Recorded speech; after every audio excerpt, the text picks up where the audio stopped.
Bien, rebonjour, bonsoir tout le monde. J'espère que vous allez bien. On va continuer notre séance de téléenseignement, ou on appelle ça également enseignement à distance. Malheureusement, je le fais par des vidéos enregistrées. Il n'y a pas d'interaction, mais ce n'est pas grave.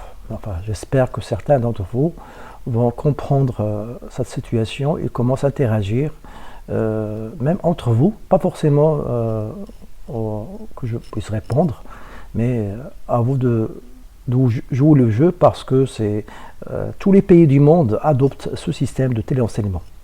Bien, cette parenthèse étant faite, cette séance-là, je ne vais pas continuer mes slides, puisqu'on était arrêté au slide 106, relative à la gestion des répertoires, des dossiers, mais je vais faire cette séance, ce sera un bonus.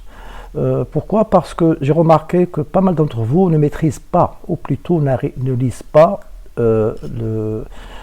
les outils, les help, les moyens, etc. que vous avez dans votre machine. Alors je vais commencer dans ce bonus, je vais commencer par vous montrer un petit peu. D'abord, je vais faire un CTRL L pour ne pas effacer l'écran, pour ne pas que vous suivez normalement. Donc le terminal, c'est un peu particulier, c'est pas comme CMD. CMD ou PowerShell de Windows, il n'est pas assez développé, et comme vous le savez, GNU Linux c'est un système vraiment très riche, comme on l'a dit maintes fois. Pour autre parenthèse, c'est que même Microsoft pense actuellement à mettre dans son noyau le noyau de GNU Linux dans ses versions prochaines. Alors, le terminal. D'abord, lorsque vous voyez un terminal, regardez d'abord le menu, parce que généralement, vous ne le regardez pas. Alors, on va le voir, si vous voulez, on va le voir ensemble. Donc, terminal, donc voilà le menu. Donc, il y a d'abord, vous pouvez avoir un terminal et vous pouvez créer un autre. Voilà, vous avez un autre terminal que vous pouvez agrandir, etc. Donc, je vais fermer ça. Autre chose, les préférences. Et ça, c'est important, très important. Chaque fois que vous utilisez une interface ou un terminal ou une application, regardez bien cette rubrique préférences, c'est-à-dire votre profil, afin que vous puissiez la maîtriser et la configurer en fonction de vos besoins. Évitez de vous compliquer l'existence, avoir des petits terminaux avec des petits caractères, etc. Il faut toujours essayer d'être à l'aise. Pour cela, vous avez toujours cette rubrique, généralement dans les applications bien faites, où il y a cette notion de préférence pour pouvoir que l'utilisateur puisse l'adapter en fonction de ses besoins. Ce n'est pas la peine de vous fatiguer les yeux, etc., etc. Alors, on va voir les préférences qu'offre ce terminal-là. D'abord, quelle version que j'utilise? Alors, c'est un terminal GNOME. Il faut d'abord savoir ça, hein, c'est très important. C'est une information, il faut la connaître. Si par hasard vous voulez poser une question, vous dites que j'utilise le terminal GNOME, quelle version, quelle distribution. Donc c'est un émulateur de terminal pour GNOME, etc., etc. Et vous pouvez aller sur le site web, n'hésitez pas, vous pouvez aller, etc. Vous pouvez voir également la licence, vous allez voir que c'est licence GPL, etc., etc. Je ne vais pas cliquer dessus. Donc je vais fermer cette chose-là, d'abord évidente à mon avis, mais parfois ce n'est pas évident pour tout le monde. Donc je ferme le à propos, c'est-à-dire qui me permet de donner un petit peu la chose. Donc là, quitter, c'est pas la peine. Aide, je vous conseille également de regarder l'aide. L'aide, il va vous fournir plein d'informations sur votre système, pour éventuellement, si vous avez des pépins, pour être rapide, pour être efficace, et pour l'utiliser d'une manière optimale. Évitez d'adopter les mêmes pratiques ou parfois de copier-coller certaines pratiques de certaines personnes. Vous pouvez trouver tout ce qui vous intéresse en fonction de vos besoins. Donc là, vous avez dans cette aide, c'est vraiment, il y a un petit livre, j'allais dire, où il y a une introduction, il y a comment exécuter une commande, comment gérer vos textes, c'est-à-dire faire des copier-coller, manipuler du texte au lieu de taper énormément de texte, etc., etc., comment sélectionner un texte, comment chercher, comment changer de police, etc., etc. Donc, ces choses-là que je vais vous raconter, vous pouvez même être plus expert que moi. Donc, si vous l'exploitez, cette aide.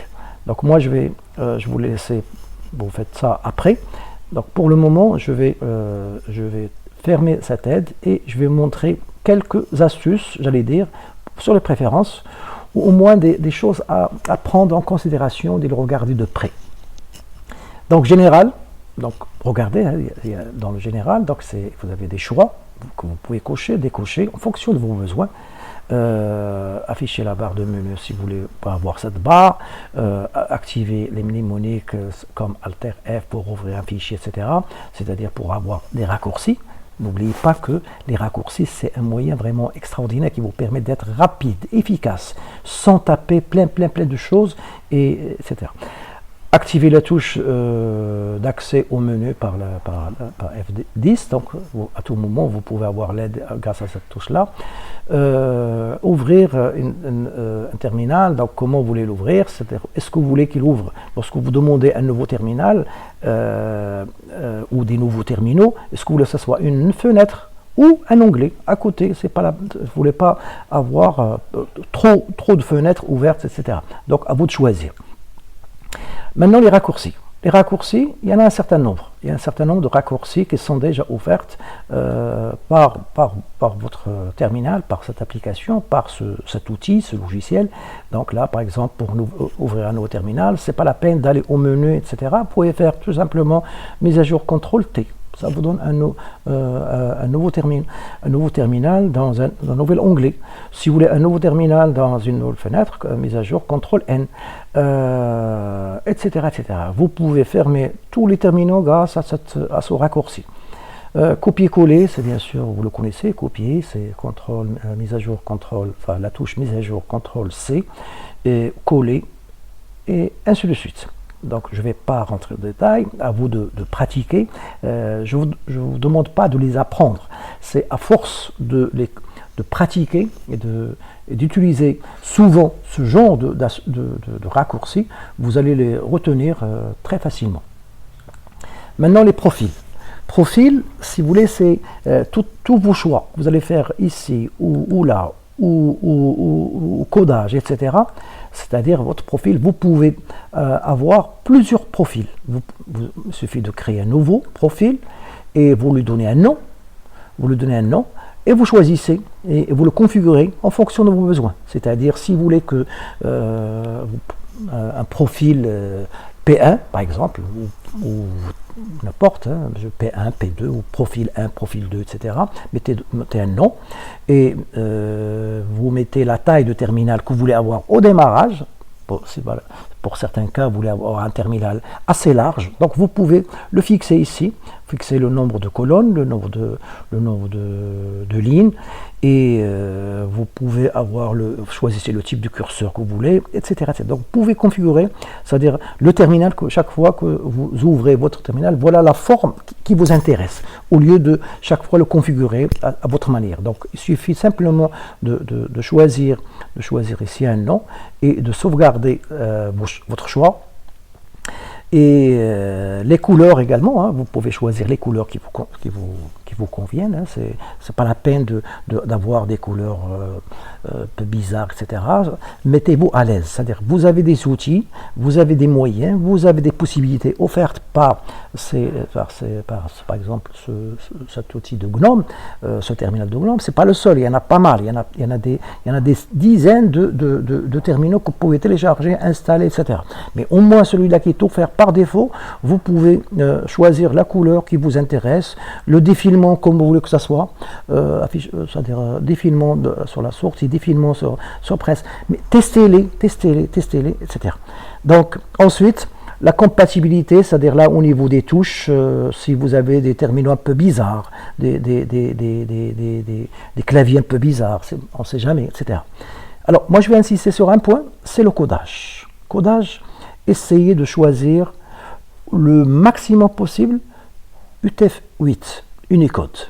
C'est un codage qui vous permettra, disons, de taper n'importe quel caractère, même si vous utilisez des caractères en arabe, ou des caractères accentués, ou des caractères autres, ou des caractères de hébreu, ou d'autres langues, d'autres polices, etc. Donc là, je vous conseille de choisir celui-là, au lieu de choisir certains codages un peu particuliers selon des contextes particuliers, etc. Par exemple, les codages Windows, je ne sais pas, occidental, etc., ou autre. Choisissez celui-là. C'est vraiment le codage le plus universel, le plus utilisé, et ça vous permettra d'avoir énormément de possibilités. Vous avez le choix, bien sûr, de choisir d'autres codages, mais testez-les. Moi, je vous recommande celui-là. Chaque fois que vous pouvez, de faire UTF-8, vous allez voir ça lorsque vous allez étudier le langage Java, le langage PHP, d'autres langages ou d'autres outils. Vous allez voir que ce codage, il est très intéressant. Alors, ensuite, nous avons vu quoi? On était couleur, défilement, compatibilité, etc. Donc, je vais fermer ça.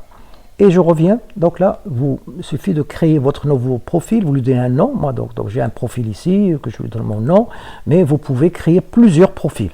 Vous n'êtes pas limité, et à vous de choisir le profil qui vous intéresse en fonction de vos besoins. Chaque fois, vous ouvrez un terminal, vous dites, voilà, je suis là en train de développer ou de créer, par exemple, de fabriquer un site web, ou je suis en train de programmer avec C, ou de faire une présentation, ou de faire ce que vous voulez. Donc, le terminal où je suis en train de faire telle chose, à vous de choisir. Bien sûr, vous pouvez créer et cloner, c'est-à-dire vous avez déjà un terminal qui existe pour le cloner, modifier, supprimer, etc., etc. Et à chaque fois, à vous de choisir le profil qui vous intéresse, que vous voulez avoir par défaut.